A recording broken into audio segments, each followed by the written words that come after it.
चलो चलो जल्दी ऊपर आ जाओ, बाहर बारिश हो रही है। मम्मी हमें खेलने दो ना, प्लीज, मजा आ रहा है। और कहानी कौन सुनेगा? ये मम्मी, आज आप कौन सी कहानी सुनाओगे? आओ मेरे साथ बैठो। आज जो कहानी मैं तुम्हें सुनाने वाली हूँ उसका नाम है स्नो वाइट और 7 बूंद। एक बार सर्दियों में खूब बर्फ पड़ी। नरम मुलायम बर्फ रुई की तरह धरती पर गिर रही थी। रानी अपने कमरे की खिड़की को खोलती है और बाहर एक काली चिड़िया देखती है। रानी ने सुई को उंगली पर दबाकर खून का कतरा निकाल लिया और विश मांगी, काश मेरी अपनी बेटी का रंग इतना ही गोरा हो जितना कि बर्फ का, होठ इतने ही लाल हो जितना मेरा खून, और बाल इतने ही काले हो जितनी ये काली चिड़िया। कुछ समय बाद रानी को बेटी हुई। वो बिल्कुल वैसी ही थी जैसा रानी ने विश किया था। रानी ने अपनी सुंदर बेटी का नाम रखा स्नो वाइट। कुछ समय बाद रानी की मृत्यु हो गई और स्नो वाइट के पिता राजा ने दूसरी शादी कर ली और नई रानी को लेकर आए। नई रानी बहुत सुंदर थी, लेकिन वह एक जादूगरनी थी। हर रोज वह अपने जादुई शीशे से बातें करती और पूछती, शीशे शीशे सच बताओ, सबसे सुंदर कौन बताओ? और शीशा जवाब देता, तुम ही सबसे सुंदर रानी, तुम ही सबसे सुंदर। रानी यह सुनकर खुश हो जाती, क्योंकि वह जानती थी कि शीशा झूठ नहीं बोलता। सालों बाद स्नो वाइट एक बहुत सुंदर लड़की बन गई। एक दिन रानी ने फिर से शीशे से पूछा, शीशे शीशे सच बताओ, सबसे सुंदर कौन बताओ? तुम ही सबसे सुंदर रानी, इसमें कोई शक नहीं, लेकिन अब स्नो वाइट तुमसे भी सुंदर, सुनो सच यही। रानी स्नो वाइट से जलने लगी और गुस्से से लाल हो गई। रानी ने स्नो वाइट को जान से मार डालने का सोचा। उसने अपने सिपाही को बुलाकर जंगल में ले जाकर स्नो वाइट को मार डालने को कहा और वापसी में स्नो वाइट का दिल लाकर देने को कहा, जिससे रानी को विश्वास हो जाए कि स्नो वाइट मर चुकी है। सिपाही स्नो वाइट को लेकर जंगल में चला गया और उसे मारने के लिए बड़ा सा चाकू निकाला। स्नो वाइट डर गई और सिपाही के सामने गिड़गिड़ाने लगी। सिपाही को स्नो वाइट पर दया आ गई, लेकिन रानी से भी डरते थे। मैं तुम्हें नहीं मार सकता, सिपाही ने कहा, लेकिन मैं तुम्हें वापस राजमहल लेकर नहीं जा सकता। मैं तुम्हें यहीं जिंदा जंगल में छोड़ देता हूँ, लेकिन वादा करो तुम वापस महल कभी नहीं आओगी। स्नो वाइट ने सिपाही की बात मान ली। सिपाही स्नो वाइट को जंगल में अकेला छोड़ चला गया और रास्ते में एक हिरन का शिकार कर उसका दिल लेकर रानी के पास पहुंचा। रानी को कहा कि यह स्नो वाइट का दिल है। स्नो वाइट जंगल में अकेली भूखी प्यासी भटकने लगी। चलते चलते उसने एक छोटा सा घर देखा।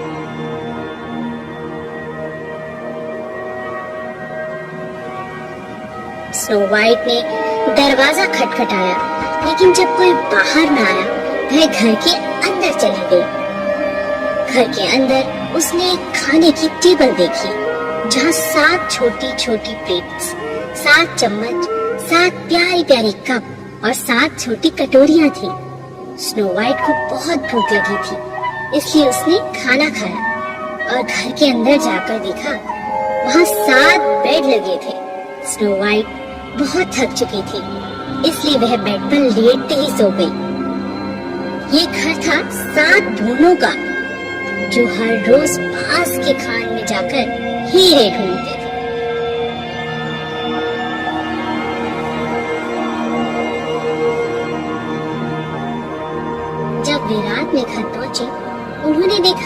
कोई घर में घुसकर उनका खाना खा चुका था। जब वे अंदर गए, उन्होंने एक सुंदर लड़की को देखा। ये सुंदर लड़की कौन है? जब स्नो वाइट उठी, उसने 7 मोनों को अपने बारे में बताया। मोनों को स्नो वाइट की बात सुनकर उस पर दया आ गई और उन्होंने स्नो वाइट को अपने घर में रख लिया, लेकिन समझाया भी कि जब वे घर में ना हो, स्नो वाइट घर का दरवाजा किसी के लिए भी ना खोले, क्योंकि अगर दुष्ट रानी को पता चला कि स्नो वाइट जिंदा है, वह उसे नहीं छोड़ेगी। स्नो वाइट खुशी खुशी मोनों के साथ रहने लगी। एक दिन फिर रानी ने जादुई शीशे से पूछा, शीशे शीशे सच बताओ, सबसे सुंदर कौन बताओ? शीशे ने जवाब दिया, तुम ही सबसे सुंदर रानी, तुम ही सबसे सुंदर। लेकिन स्नो वाइट सबसे सुंदर, रहती है 7 मोनों के घर। रानी गुस्से से पागल हो गई और समझ गई कि सिपाही ने उसे धोखा दिया है। अब रानी ने स्नो वाइट को खुद ही खत्म करने का सोच लिया। रानी एक बुढ़िया का भेष बदलकर जंगल में पहुंची और मोनों का घर ढूंढ लिया। स्नो वाइट खिड़की के पास बैठी थी। क्या तुम कंघी खरीदना चाहती हो? तुम्हारे बाल संवार दूं, आओ। स्नो वाइट मोनों की बात भूल चुकी थी। बुढ़िया को घर के अंदर आने को कहा, आओ, मैं तुम्हारी कंघी कर देती हूँ। कंघी में जहर लगा हुआ था। स्नो वाइट जमीन पर कंघी लगते ही बेहोश होकर पड़ी। रानी वहां से भाग गई। कंघी को स्नो वाइट के बालों में लगा छोड़ दिया। जब उन्हें काम से वापस लौटे, उन्होंने स्नो वाइट को बेहोश देखा। स्नो वाइट पर पानी डाला और कंघी को बालों से निकाल दिया। स्नो वाइट ने पूरी घटना मोनों को बताई। मोनों को लगा कि जरूर ये दुष्ट रानी ही है। मोनों ने स्नो वाइट को फिर समझाया कि वह किसी अजनबी को घर के अंदर ना आने दे। रानी ने कुछ समय बाद फिर शीशे से पूछा, शीशे शीशे सच बताओ, सबसे सुंदर कौन बताओ? तुम ही सबसे सुंदर रानी, तुम ही सबसे सुंदर। स्नो वाइट अभी भी है जिंदा, नहीं कोई उससे सुंदर।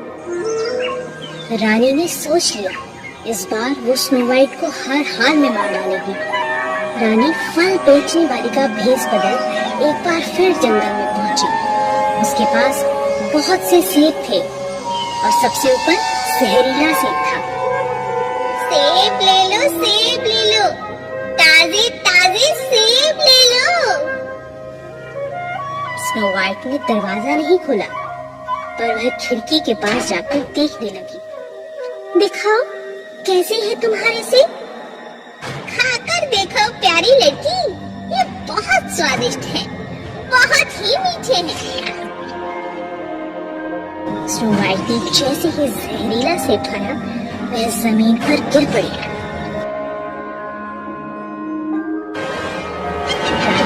रानी हंसती वहां से चली गई।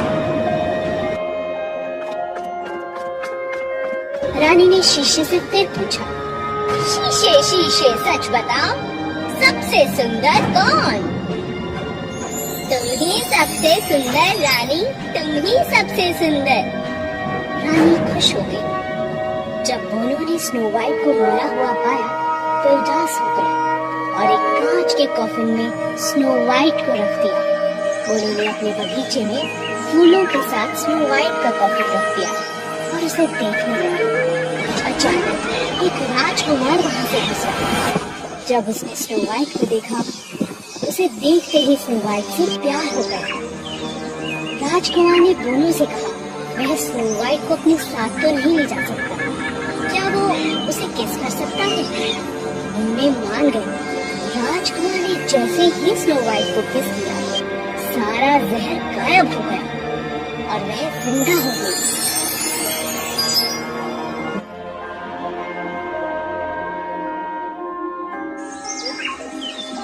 दोनों खुश होकर उछलने लगे। राजकुमार ने स्नो वाइट से शादी कर दी। फिर एक दिन रानी ने शीशे से पूछा, शीशे शीशे सच बताओ, सबसे सुंदर कौन? तुम ही सबसे सुंदर रानी, तुम ही सबसे सुंदर। लेकिन रानी स्नो वाइट तो है सबसे सुंदर। दुष्ट रानी ने गुस्से में आकर शीशे को तोड़ दिया। राजा को पता चल गया कि रानी ने ही स्नो वाइट को मारने की कोशिश की थी। स्नो वाइट सात दोनों को अलविदा कहके वहां से चली गई। स्नो वाइट और राजकुमार ने शादी कर ली और खुशी खुशी रहने लगे।